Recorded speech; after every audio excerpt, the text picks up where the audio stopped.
I'm Margaret Brennan in Washington, and this week on Face the Nation, overnight there are new reports of foreign interference in the 2024 election. This time the target is former President Trump's campaign. And we go in depth with Trump's running mate, Ohio Senator J.D. Vance. Vice President Kamala Harris picked a coach for her running mate, Minnesota's Governor Tim Walz. But last night in Las Vegas, she lifted a campaign play from the Trump playbook and raised him one. We will continue our fight for working families of America, including to raise the minimum wage and eliminate taxes on tips for service and hospitality workers. That's a proposal that will go over well in the battleground state of Nevada. But can Democrats score in the heartland? We'll talk with Kansas Democrat Governor Laura Kelly. Plus, VP hopeful J.D. Vance has been on the offensive on the campaign trail. Everything that Kamala Harris touches has been a disaster. President Trump has said you are outstanding, but when you look at what decides elections, the vice presidential pick rarely matters. How are you going to prove him wrong? Well, I think President Trump's right about that, actually. We'll talk with him about campaign policy and how GOP proposals will impact Americans. We'll check in on two other big stories: the state of the economy with Bank of America CEO Brian Moynihan, and retired General Frank McKenzie will give us an update on tensions in the Middle East.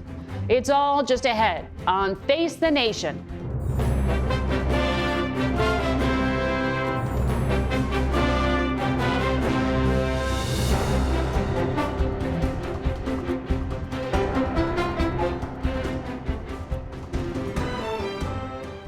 Good morning and welcome to Face the Nation. Last night, former President Trump said that his campaign had been informed that one of his top advisors was hacked by the Iranian government. We've got a lot more on that ahead, but we begin with our interview with Mr. Trump's running mate, J.D. Vance.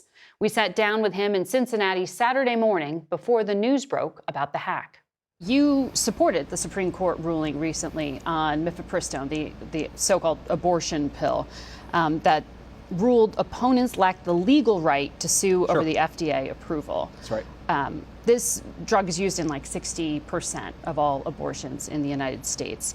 In a Trump-Vance administration, would you use the FDA to block access to this drug? Well, no. What the president has said very clearly is that abortion policy should be made by the states, right? You, of course, want to make sure that any medicine is safe, that it's prescribed in the right way, and so forth. But the president wants individual states to make these decisions because, look, Margaret, California is going to have a different abortion policy from Ohio, which is going to have a different abortion policy from Alabama. But that was actually different because after Dobbs, the Supreme Court took up this case. Yeah, but right, like they you said, viewed it as different. Sure, but like you said, on a matter of legal standing. But I think that what we really want is when states and voters in those states make decisions, we of course want the states and the federal government to respect those decisions. And that's what President Trump has said is consistently, we need to get out of the culture war side of the abortion issue. We need to let the states decide their specific abortion policy. And look, what President Trump and I want to do on family policy is make it easier for families to start in the first place. So at his presser this past week, Donald Trump seemed to indicate he was open to restrictions on mifepristone. He was asked by a reporter about this, and he said there are many things on a humane basis that you can do, but also give a vote. So he did seem to be indicating he's open to restrictions on this particular drug. First of all, even some of the reporters who were in the room at that press conference said it wasn't clear what the reporter was asking. Maybe he couldn't hear that person super clearly. So I don't want to put words in President Trump's mouth. What he has said very clearly in the debate is that he agrees with the Supreme Court decision, but more importantly, he wants these decisions to be made by the states. You personally signed on as the senator to a letter to the DOJ demanding it shut down all mail order abortion operations under the Comstock Act. So would you seek to enforce that law differently? Well, what we said in that letter, Margaret, is that we want doctors to prescribe this stuff to ensure that it's safe. I mean, we do this with antibiotics. We do this with a lot of antidepressants. And we just want the FDA to make sure that doctors are prescribing this in a safe way. That's all that we ever said.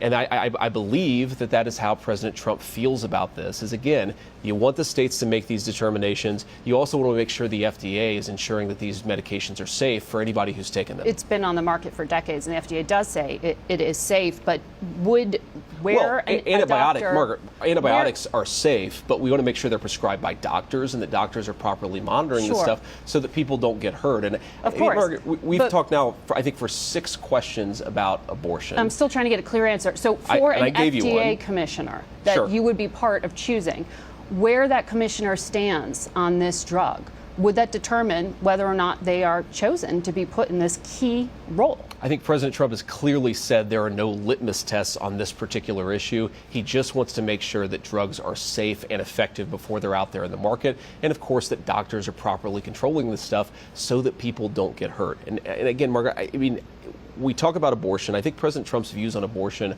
are extremely clear. You've been talking about the concern about the low birth rate in the United States of America, which is well documented.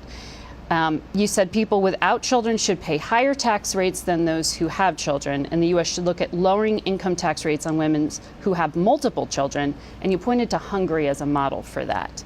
How do you plan to implement that policy? Well, it's called the child tax credit, and we should expand the child tax credit. If you think about what the child tax credit does... So you and the Biden administration agree on the child care tax credit? Well, we think it should be bigger. I think President Trump and I believe in an expanded child tax credit, but we also, importantly, want to actually get this thing done. The child tax credit has languished, thanks to the Biden administration, because Harris has failed to show fundamental leadership. Chuck Schumer's been unable to get it through the United States Senate, and we want to have a more pro-family policy. Now, there was just a vote on this, you know that. Well, you weren't there. But Margaret, it was a messaging bill. I'll give you that. It was a show vote. I'm with you on that. And if I had been there, it would have failed. So tell me specifically what you want to do to expand the child care tax credit, because it's like $2,000 per kid right now. Well, I think one of the things you can do is make it bigger per child. I think we'd love to see it at a higher dollar value. And again, President Trump and I have proposed that. I mean, look, I'd love to see a child tax credit that's $5,000 per child, but you, of course, have to work with Congress to see how possible and viable that is. We've also proposed legislation, Margaret, to end this practice of parents getting these surprise medical bills where they go to the hospital, they have a baby, they chose an out-of-network provider, and they come home with unexpected bills. I've actually sponsored legislation to end that practice. So we have a whole host of pro-family policies that are out there. And again, on the Harris administration, I got to push back against something a little bit, Margaret, because when these comments where I said parents should pay lower taxes via the child tax credit came out, the Harris administration immediately jumped and said, we disagree with this. The Harris campaign said, we disagree with this. So did they want the elimination of the child tax credit, or were they just being careless in responding to remarks that I made 3 years ago? I don't know. They should clarify it, maybe in an interview with you, but of course Kamala Harris refuses to do interviews with anybody. We hope to have her on and ask her about that. So the child care tax rate, you said $5,000 per child is what you would like to get to. Where would that kick in? I'd like to have a broad-based family policy and a broad-based child tax credit, Margaret. Again, we've talked about doing this for a long time. President Trump has been on the record for a long time supporting a bigger child tax credit. And I think you want it to apply to all American families. I don't think that you want this massive cutoff for lower income families, which you have right now. You don't want a different policy for higher income families. You just want to have a pro-family child tax credit. So you have personally opposed universal child care. How do you solve the child care crisis in America? Well, what I've opposed is one model of child care. We, of course, want to give everybody access to child care, but look, in my family, I grew up in a poor family where the child care was my grandparents. Right. And a lot of these child care proposals do nothing for grandparents. If you look at some of these proposals, they do nothing for stay-at-home moms or stay-at-home dads. I want us to have a child care policy that's good for all families, not just a particular model of family, and that's what I've said.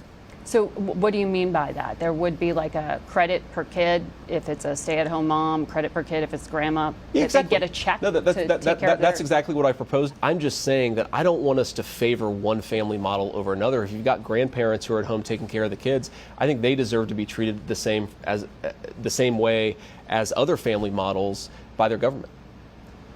Gay families, they'd be included. All families? All families would be included, of course. All families would be included. What about really young kids? Should 3- and 4-year-old kids have access to preschool?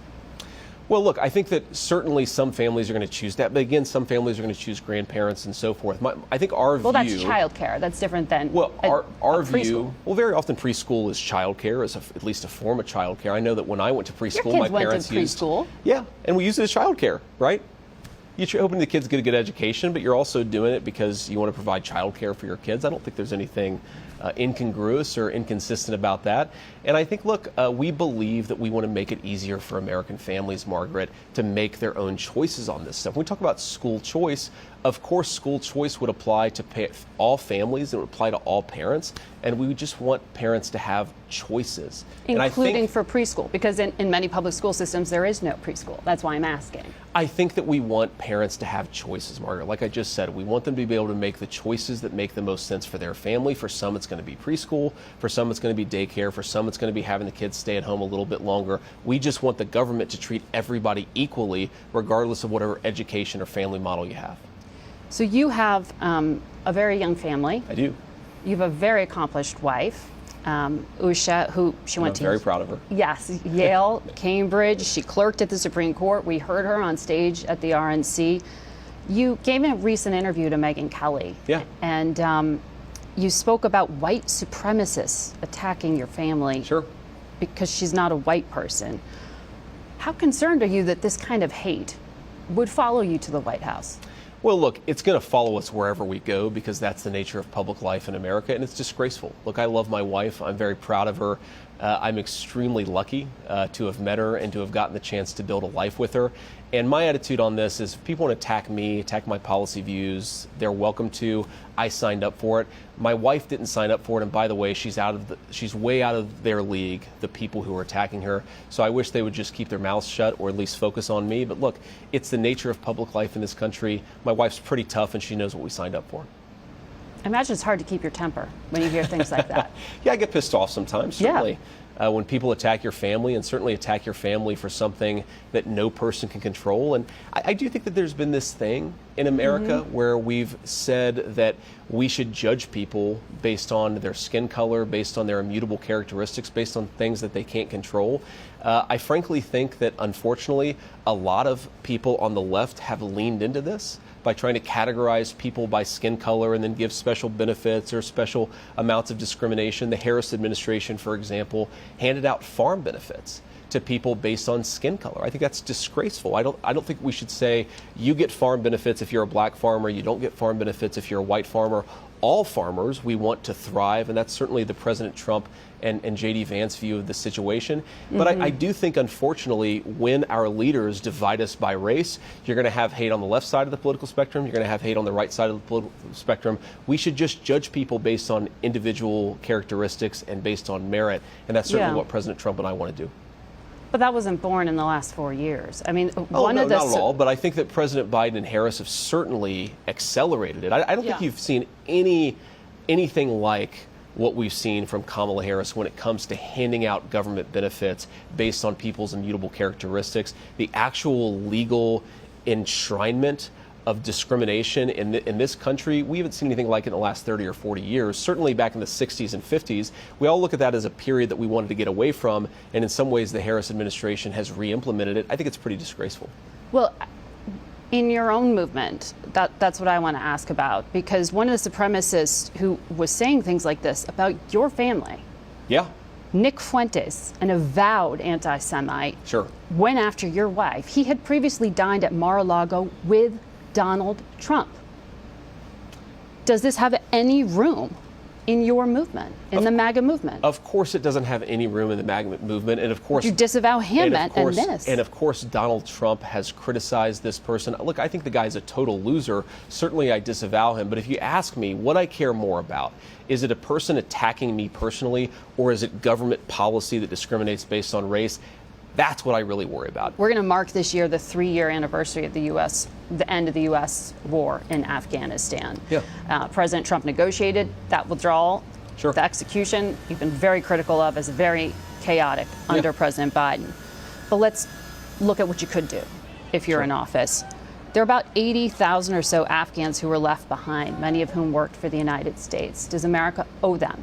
Should you bring them here? Well, I think that we should bring people here who helped us and have been properly vetted, and that's very, very important because a lot of the people the Biden administration has brought in have not been properly vetted. Are you talking about Afghan vets? And I think the most important, certainly the Biden administration has let in Afghan nationals who say that they supported Americans but actually did not. We also remember, Margaret, there was a lot when we were in Afghanistan, a lot of so-called blue on green or green on blue violence where people who were allegedly supposed to help us killed American troops. So I want them in our country? Of course I don't. In fact, I wish they weren't on this earth anymore. So we have to be careful about who we let into this country. I'm talking about people who worked alongside United States service people and if they're on the ground in Afghanistan. And if they're properly vetted, I think that we should help them. Some of them don't want to come here, by the way, Margaret. Some of them would like us to give them safety in another country. I ask you that because President Trump said a few days ago he'll suspend refugee admissions to the United States. Exactly, because we're not properly... But you're saying not in this case. No, absolutely I'm saying in this case, Margaret, because we're not properly vetting the people that are being let in through these refugee programs. What President Trump said is very important. You cannot show up at an American consulate and say, I helped the Americans, go let me into America because I'm a refugee. That's not how the process works, you know that. It very often is how the process works, Margaret. The Biden administration has been scandalous in not properly vetting these people. Donald Trump is exactly right. And again, just because they helped us, allegedly, doesn't mean you have to let them come to Pittsburgh, Pennsylvania. Maybe some of them should go to other countries. Maybe we should help some of them in their own country. And President Trump's exactly right about this. In fact, we know beyond a shadow of doubt that some of the people who have been led into this country are on the terrorist watch list. That is disgraceful. I think Trump now is you're right that we should conflating stop a few it. different things. You are now talking about people who have come in through the southern border versus people who were vetted and worked with U.S. intelligence. We've certainly let in people through refugee resettlement who should not be in this country. Absolutely we have. We have not properly vetted everybody who's come in. Do you have something that you've been briefed on? Certainly, if you look at a specific example that you're worried about? I have been briefed privately, but there's also been public reports of people who have come in through the refugee resettlement process who are actually on some kind of terrorism watch list, who importantly were not actually helping Americans, even though they claimed. We got to be careful, Margaret. We have a country to protect, and I have 3 young children. I don't want people walking around the streets of this country who said they served the United States, but because the Biden administration doesn't believe in immigration enforcement, they didn't properly vet them. Do you view China as a competitor or an adversary? I think they're both, right? And I think that what we want to do here is build the kind of international order where we can check China. We don't want to go to war with China, but certainly they're an adversary. I mean, they know, for example, the Chinese know that they're manufacturing tons of fentanyl they're letting come into our country. Kamala Harris has done nothing about this. She should apply diplomatic and economic leverage over the Chinese to stop manufacturing this fentanyl, which then comes into the Mexican drug cartels, which they then ship into our country. The United States has designated some of these groups this is a and pressed scandal. the Chinese government. Oh, we could do so much more. Fentanyl is not easy to manufacture, Margaret, and if Harris was applying proper leverage to the Chinese and to the Mexican drug cartels, we would not have so many people dying of fentanyl overdoses. How do you do that? What's your vision of how you do that? I think you walk into Beijing, you talk to Xi Jinping, and you say your entire economy is going to collapse unless you get access to American markets. You need to take this fentanyl seriously, or we are going to impose serious tariffs and economic penalties for not following our laws and not helping us stem the flow of this deadly poison. And you wouldn't be worried about blowback on the U.S. economy? I think that we have a powerful economy, Margaret, with the best workers in the entire world. If we need to fight a trade war with the Chinese, we will fight it and we will win it. But we cannot do what Kamala Harris has done, which is be so terrified of using the economic power that we have that she's not even willing to stop the flow of this deadly poison coming into our country.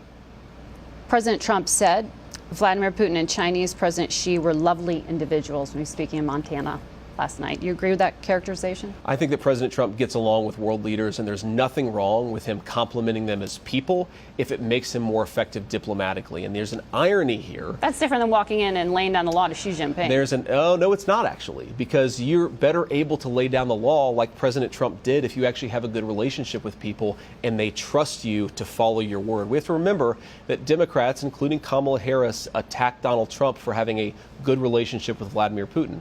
Well, when Donald Trump was president, Vladimir Putin didn't invade another country. When Kamala Harris was vice president, he did. So maybe they should take a lesson from Trump's playbook about diplomatic legitimacy, because I think Donald Trump got a lot done because world leaders respected him.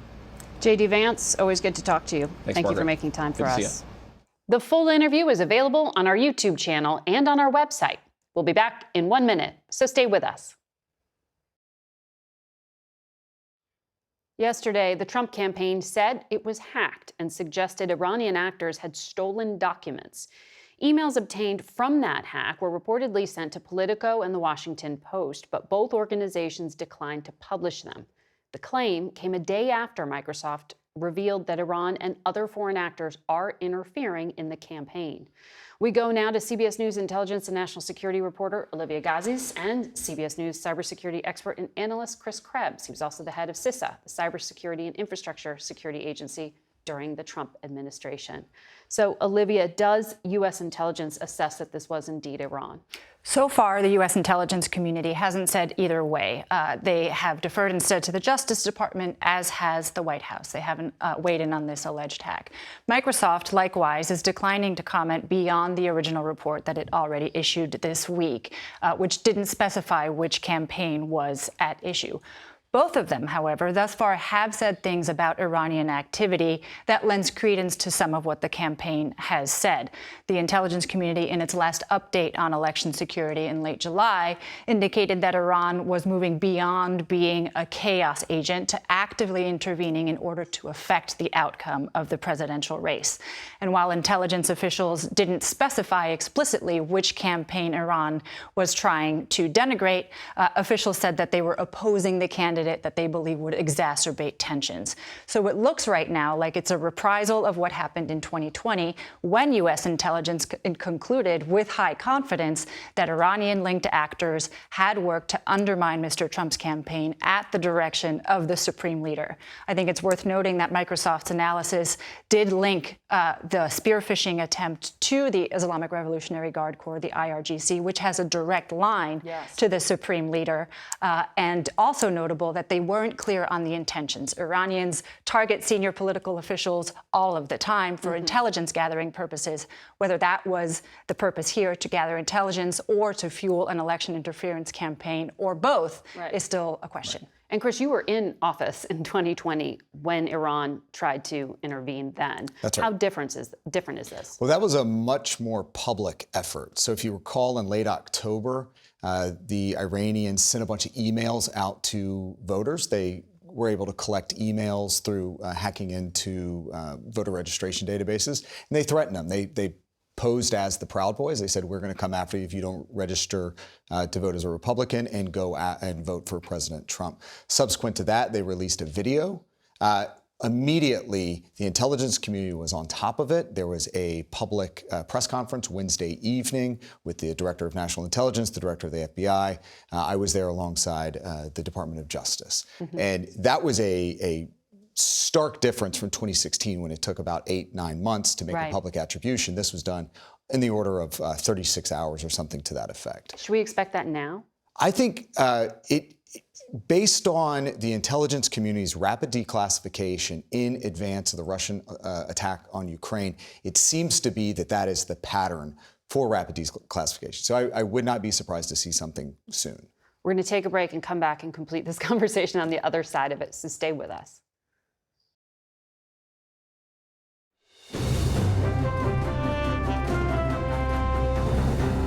We return now to our conversation on cybersecurity with Olivia Gazis and Chris Krebs. Chris, the Trump campaign is calling on reporters not to publish anything they might receive as a result of this alleged criminal behavior.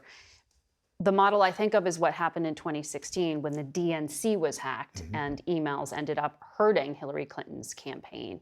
Is that what Iran is replicating now? It sure seems so. If you go back and you look at the Microsoft statement from Friday that talks about 3 prongs of an Iranian effort right now. One is to go after campaigns. Another is this broader disinformation effort to stoke the fires amongst society. And the third element is they went after a county election official. That is the exact replication of the 2016 Russian playbook that was outlined in the 2017 intelligence community assessment. So what I think we're seeing is the Russification of Iranian information operations. Now, what is different is who is receiving the information and what they do. So what is what is Politico doing? What is the Washington Post doing? They are showing some discretion right now. I think that is an evolution in a response. What will also be interesting to see is what social media platforms do. They do have a mixed track record of allowing some of this information to get out there. In other cases, they have suppressed or taken it offline. And that is yet to be seen what's going to happen. A hack and dump. And does this information show up somewhere? This is a critical point here. This is a hack and leak. This is malinformation. We've been told for over half a decade that hack and leak's not a real thing. Now that, in this case, the shoe's on the other foot, we are finding that, yes, in fact, hack and leak is a real thing. We should expect more of that. Keep in mind, it is August. We have a long way to go in this election. Iran specifically seems to have advanced their efforts, moved them to the left perhaps a little bit. I wouldn't be surprised to see Russia enter the fray soon. Microsoft talks about Russian disinformation efforts, a group that we track in the labs known as Doppelganger. They are active. Others are going to be out there moving as well as the Chinese. And Olivia, we know that the Director of National Intelligence has made clear it is Russia, it is also China trying to have some influence here. What are they seeing in terms of preferred candidates? If Iran's trying to hurt Donald Trump, who are the others trying to help or hurt? Right. There's definitely an interesting dynamic this time around, because as much as the focus today is on Iran, intelligence officials have actually said that Russia continues to pose the preeminent threat in 2024. They are active, they are aggressive, they are increasingly reaching for tools that boost the efficacy and sophistication of the campaigns that they're launching.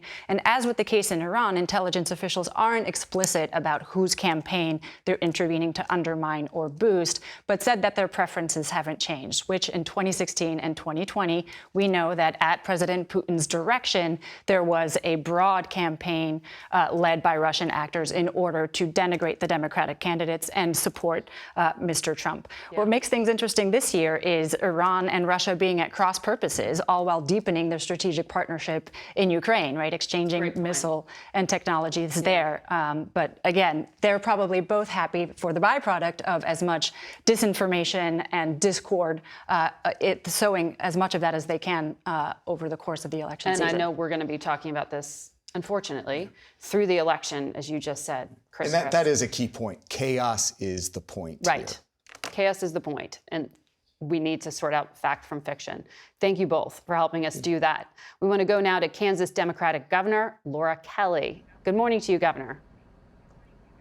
Good morning to you. So, Governor, you are in a pretty unique position here. You are a twice elected Democratic governor of a pretty red state. Democrats have been bleeding support in rural America for years. How did Democrats woo back rural America? Well, you just have to get out there and listen. And then produce. You know, when you do that, you will see that you know, while we label everybody red or blue, the fact of the matter is here in Kansas we're Kansans, and so you know, if you are a Democrat but you share the values of most Kansans, you just need to get out there, talk with them, get them to know you, you to know them, and then they'll develop that trust and put it in you to run the state.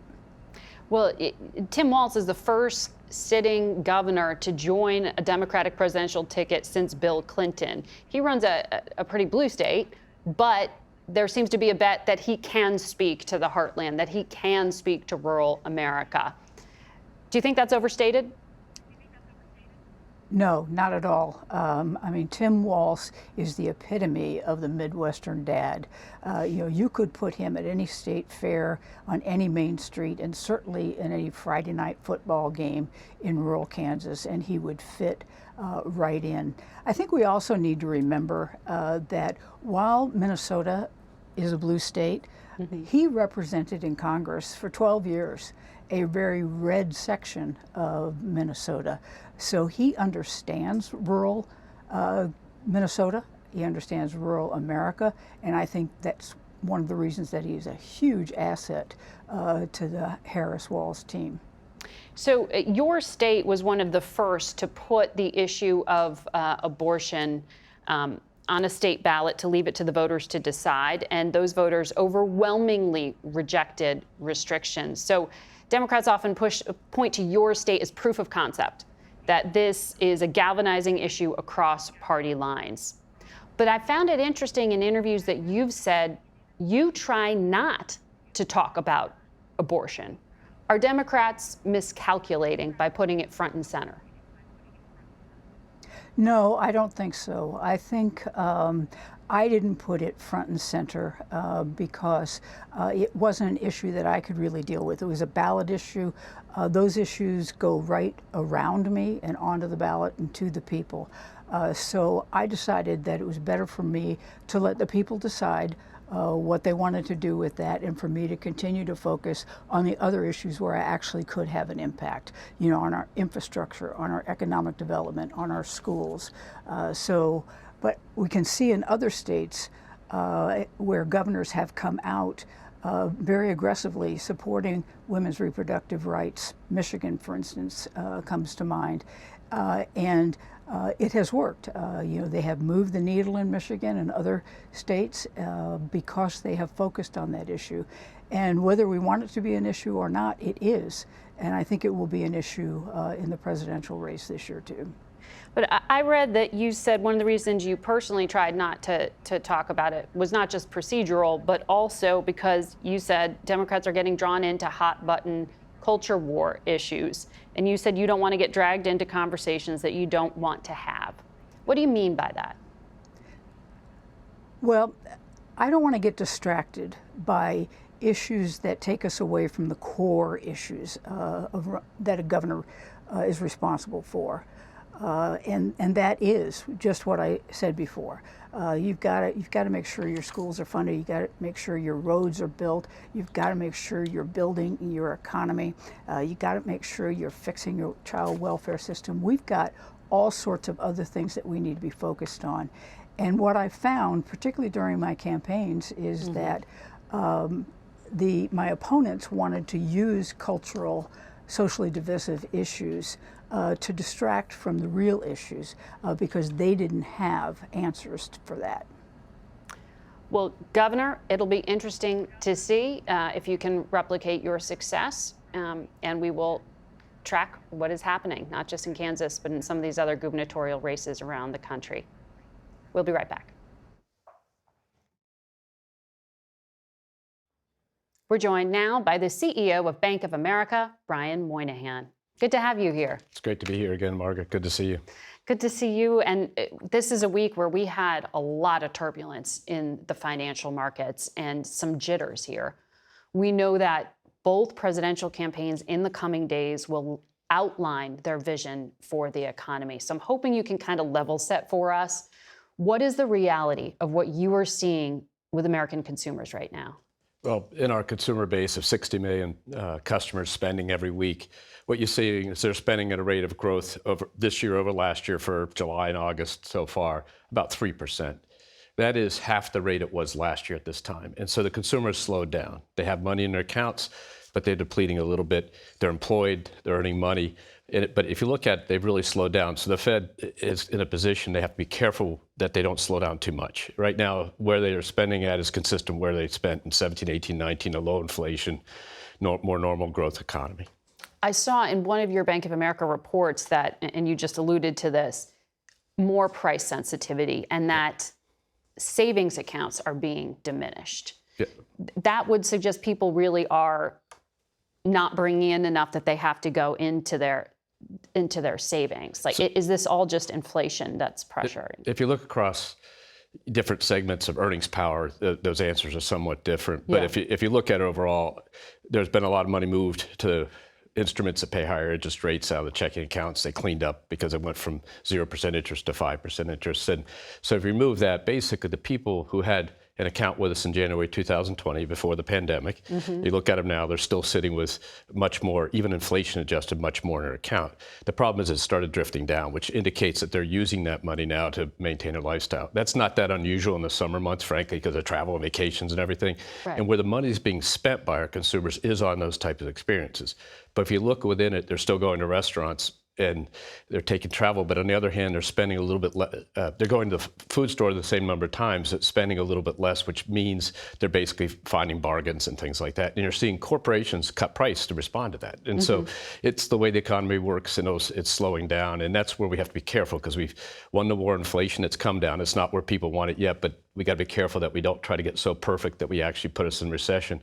But our team is a great team at Bank of America Research, does not have any recession predicted anymore. Last year, this time, it was a recession. This year, we talked about now there's no recession. And basically, they say we go to 2% growth to 1.5% growth over the next 6 quarters. It kind of bump along at that growth rate, plus or minus 2%. And they're betting that in September, the Federal Reserve does go ahead with an interest rate cut. Yeah, and I think that's the market consensus is actually more cuts than our team is. Ours is 2 this year, September, December, 4 next year, and a couple next year. But I think one of the concepts you hear out there a lot, Margaret, is this concept of higher for longer. The reality is our team, and most people think, will settle with 3.5% Fed funds rate, which is much different than the last 15, 17 years people have lived in. So people came into the business world, in 2007, 2008, have not seen this kind of interest rate environment. And so we're getting back to normal. And that's going to take a while for people to adjust to, both on the corporate side and commercial side and on the consumer side. So I'm not asking you a political question here. The Federal Reserve is set up by Congress as politically neutral. It has to deal with employment and stabilizing prices. This past week, Donald Trump was asked if, as president, he could manage a soft landing of the economy with the current Federal Reserve leadership in place. Here is how he responded. I feel the president should have at least say in there. Yeah, I feel that strongly. I think that in my case, I made a lot of money. I was very successful, and I think I have a better instinct than, in many cases, people that would be on the Federal Reserve or the chairman. The chairman was appointed by Donald Trump, Jerome Powell, and continues to serve. But what he's talking about now is political leaders influencing or overriding economists in setting the Fed funds rate and setting interest rates. I think what would be the implication of that? I think if you look around the world's economies and you see where central banks are independent and operate freely, they tend to fare better than the ones that don't. And so I think that that's kind of the American way. It's been that way. Does that stop people from giving Chair Powell advice or other people? No, I give them advice. So we all give them advice. And so I think we got to be careful. When he goes up and does Humphrey Hawkins, he gets lots of advice about where rates should go. So there's a lot of people have a view of it, but their job is to sort through it all and say what's best for the U.S. economy on those 2 dimensions you talked about and be consistent. I think right now, Brian Moynihan giving advice is they got to be more careful to the downside of not starting to move down rates to restore a feeling that there's light at the end of the tunnel. They've told people rates probably aren't going to go up, but if they don't start taking them down relatively soon, you could dispirit the American consumer.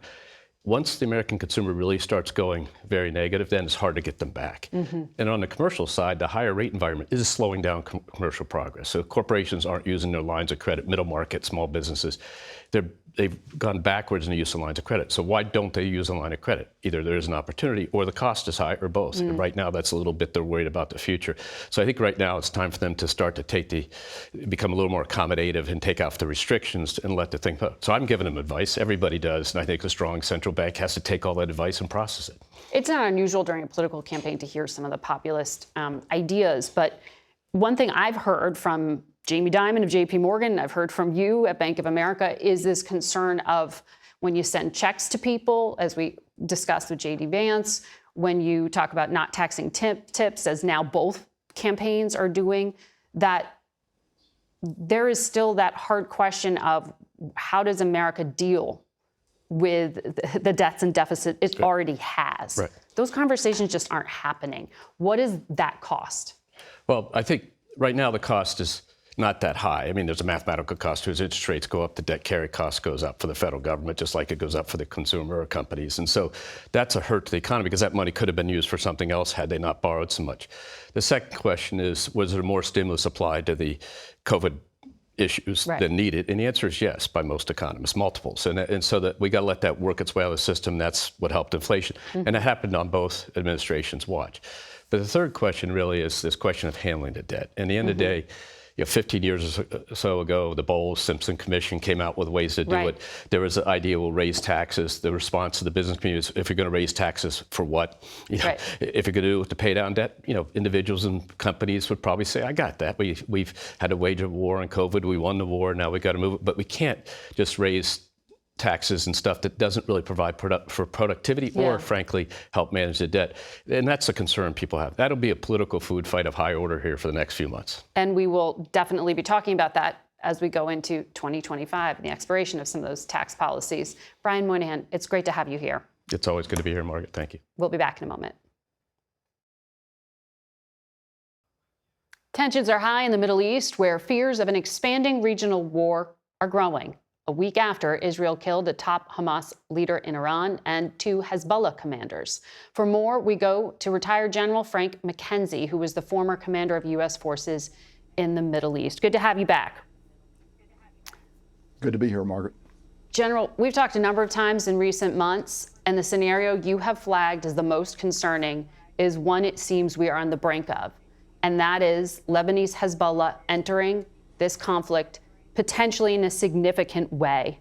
How do you characterize where we are right now? Margaret, I think we are hours, maybe days, not weeks away from Lebanese Hezbollah entering this fight.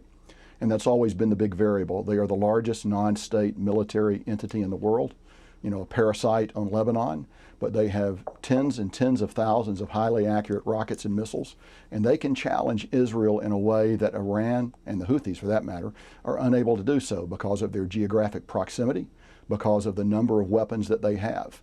And that's very concerning. I've thought all along the most dangerous turn in events would be if they chose to enter at scale.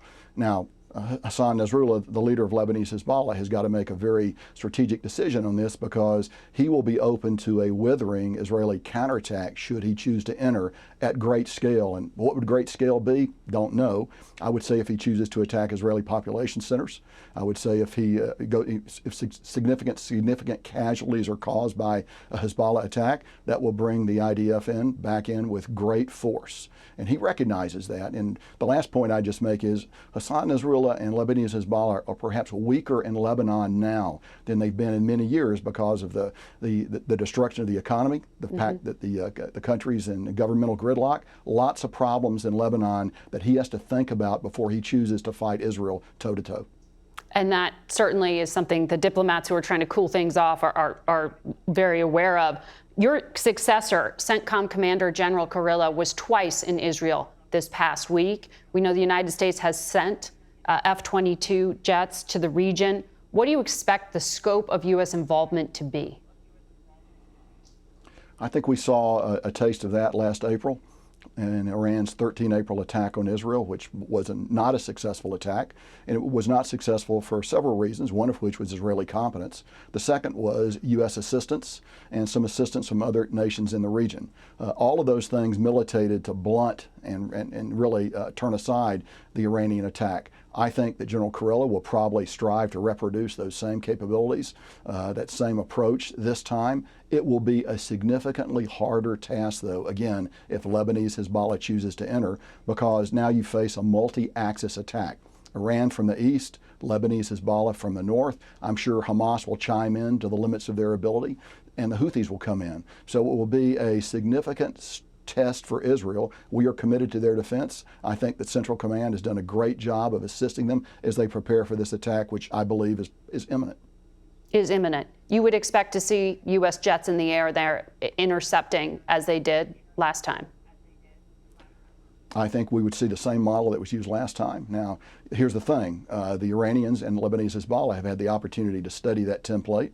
I'm sure they'll try to make some adjustments that will make it more difficult. On the other hand, we too are an adaptive learning organization, so we'll be looking at our tactics. And we've got very good commanders who can fight an air battle, and it will be an air battle that's going to be fought. And I think we can be very successful here. Do you think the U.S. strategy of trying to focus in on August 15th and a ceasefire in Gaza should still be the centerpiece for lowering tensions throughout the region? Certainly, we should try to get to some post-conflict state in Gaza. That's an objective that needs to be there regardless of whatever else is going on in the region. I'm not certain, though, that the current Iranian efforts against Israel are directly related to what's going on in Gaza. The Iranians, fundamental to Iranian philosophy of life is destruction of the state of Israel. We should take them at their word on this. They're not actually going to attack or come into conflict with Israel because of what's going on in Gaza. Their reasons are the existence of Israel itself, and those transcend anything going on in Gaza. Sir, before I let you go, August 15th is the anniversary of the Taliban seizing control of Afghanistan a few years ago. I wonder what you think about U.S. security currently. Well, I think about it a lot, Margaret. And 3 years on, our ability to see inside Afghanistan is quite limited. The violent extremist organizations characterized by ISIS-K and other groups, we believe they're actually expanding. They carried out a successful attack in Russia a few months ago. I am concerned about the growth of those organizations, and I'm concerned about the relative lack of our ability to see what they're doing and act against them should it prove necessary to do so. So I think we're in a weaker state now than we were a year ago or 2 years ago, and I'm concerned about the future. General, always good to talk to you. And we'll all be on edge, as you said, for the coming days. Thank you. And thanks to all of you out there for watching us. Until next week, for Face the Nation, I'm Margaret Brennan.